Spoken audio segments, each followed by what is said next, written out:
Iran के सर्वनाश वाले प्लान का पूरा सच।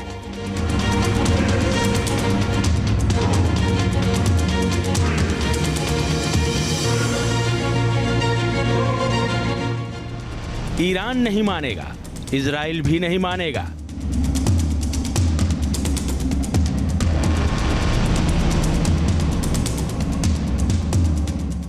और पक्की बात है कि अमेरिका बिल्कुल भी नहीं मानेगा।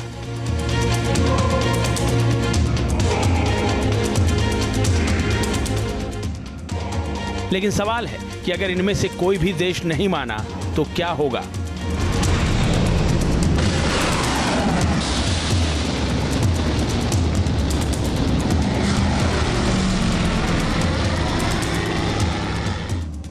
क्या होगा मिडिल ईस्ट में?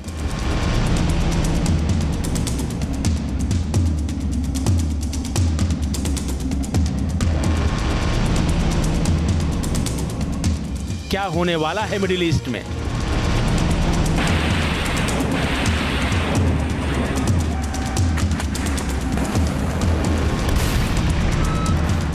और क्या हो सकता है मिडिल ईस्ट में?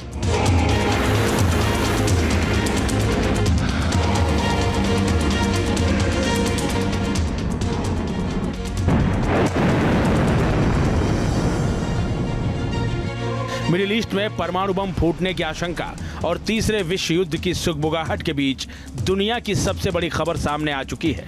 इस खबर में ईरान पर हमले का ऐलान तो नहीं है, लेकिन पहली बार इजराइल ने ऐसे संकेत दिए हैं कि वो ईरान को बर्दाश्त करने के लिए बिल्कुल भी तैयार नहीं है।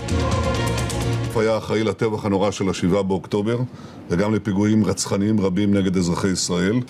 הוא היה מבוקש מספר אחד של ישראל במשך שנים, והחיסול שלו מקבע עיקרון פשוט שקבענו, מי שפוגע בנו, אנחנו פוגעים בו. और वो उसके परमाणु ठिकानों को निशाना बना सकता है।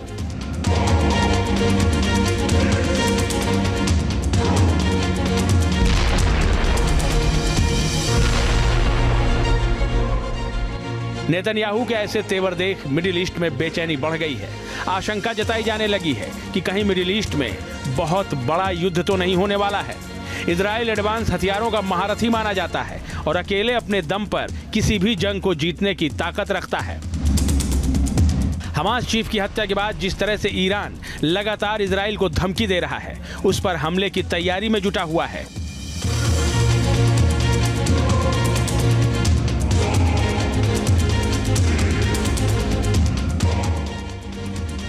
उसे देखते हुए अमेरिका को भी लगने लगा है कि अगर इजराइल की मदद नहीं की गई तो ईरान उसका वजूद मिटा सकता है।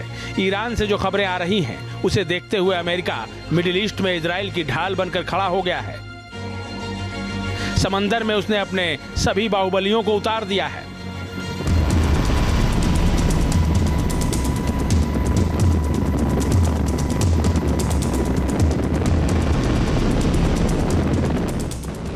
पक्की खबर है कि ईरान के जंगी जहाज समंदर में इजराइल के बेहद करीब चक्कर लगा रहे हैं, जो ईरानी राष्ट्रपति के एक इशारे पर इजराइल में अंधाधुंध मिसाइलें दाग सकते हैं।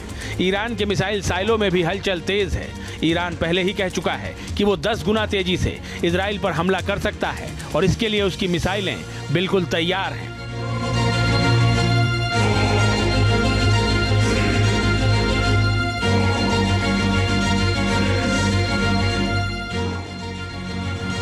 ऐसे में इजराइल ने भी अपना प्लान तैयार कर लिया है। वो ईरान को उसी की भाषा में जवाब देने की तैयारी कर चुका है, बल्कि ये कहें कि वो एक कदम आगे बढ़कर ईरान में तबाही की नई कहानी लिखने की ठान चुका है। अगर ईरान ने हमला किया तो इजराइल 2 चरणों में जवाब दे सकता है।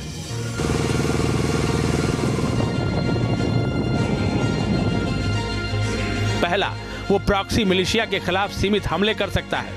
दूसरा, तेहरान की परमाणु सुविधाओं के खिलाफ वो सीधे बमबारी कर सकता है।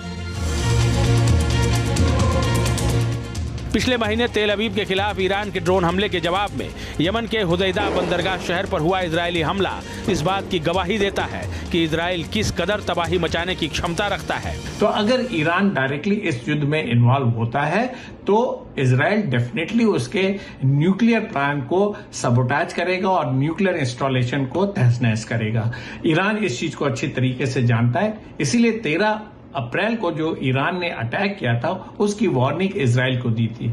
इसके एवज में इजराइल ने देखिए एक टोकन स्ट्राइक किया था जो उसके न्यूक्लियर इंस्टॉलेशन के आसपास उसके बैलिस्टिक मिसाइल गिरे थे। तो उसने बताया कि आपके न्यूक्लियर इंस्टॉलेशन हमारे टारगेट पे हैं, अगर ऐसा समय आया तो वो उसको जरूर बर्बाद करेगा।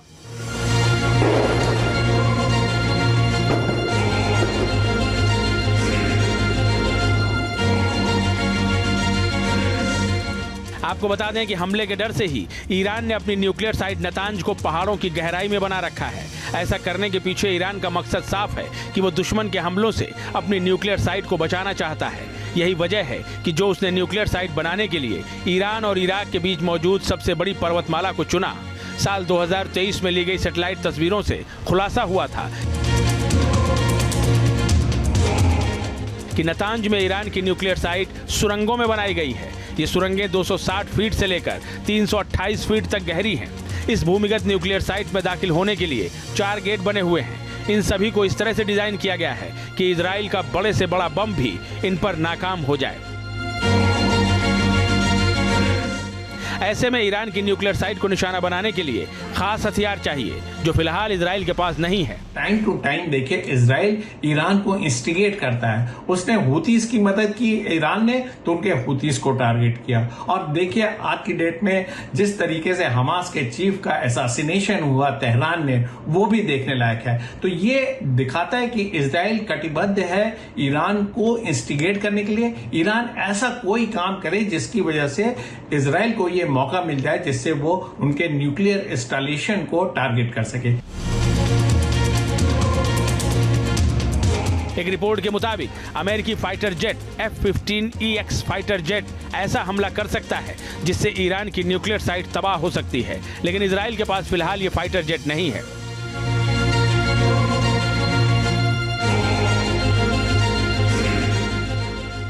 इजराइल के पास F-35 फाइटर जेट है, दूसरा फाइटर जेट F-16 फाल्कन है और तीसरा fighter jet F-15 strike eagle है।